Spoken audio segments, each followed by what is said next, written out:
नमस्कार, स्वागत है आपका हमारे चैनल वैदिक साइंसेस पर। जब धर्म पर अधर्म की परछाई पड़ी, जब क्षत्रियों ने अपनी शक्ति को अत्याचार में बदल दिया, तब प्रकट हुए भगवान विष्णु के छठे अवतार, महायोद्धा, ब्रह्मतेज से युक्त भगवान परशुराम। आज हम उनकी बहादुरी और अनुशासन की बात करेंगे। तो चलिए शुरू करते हैं।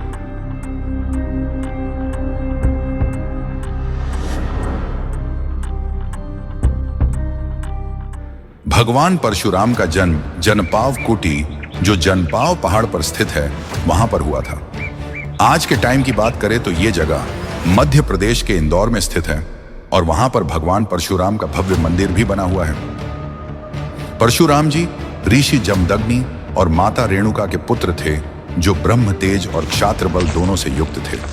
उनकी शिक्षा भगवान शिव के सानिध्य में हुई थी, जिसके चलते वह सबसे शक्तिशाली योद्धा बन गए थे। और तो और महादेव ने उन्हें भेंट स्वरूप एक दिव्य परशु भी दिया था, जिसके चलते वे बने परशुराम।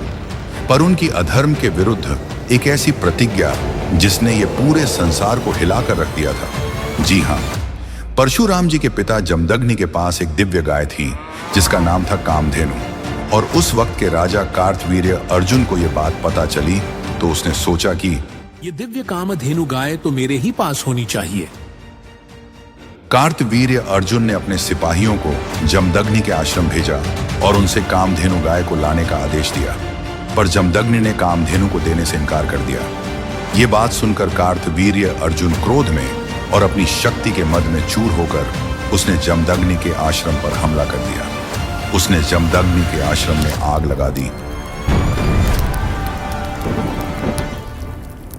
और जमदग्नि से बलपूर्वक कामधेनु गाय को छीन ली और जमदग्नि को मार दिया।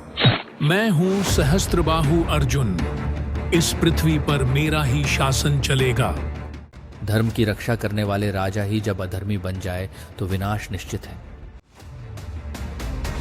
और वहीं हुआ वो पाप जिसने परशुराम के भीतर अग्नि जला दी। जब परशुराम को उनके पिता की मृत्यु के बारे में यह ज्ञात हुआ, तो वह अत्यंत क्रोधित हो गए और उन्होंने प्रतिज्ञा ली कि वे पृथ्वी को 21 बार क्षत्रियों से रहित करेंगे, यानी कि वह 21 बार उन अधर्मी क्षत्रियों का खून बहाएंगे।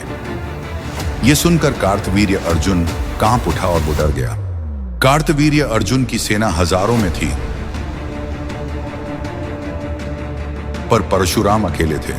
पर उनका परशु ही उनका अस्त्र था और उनका क्रोध ही उनकी शक्ति।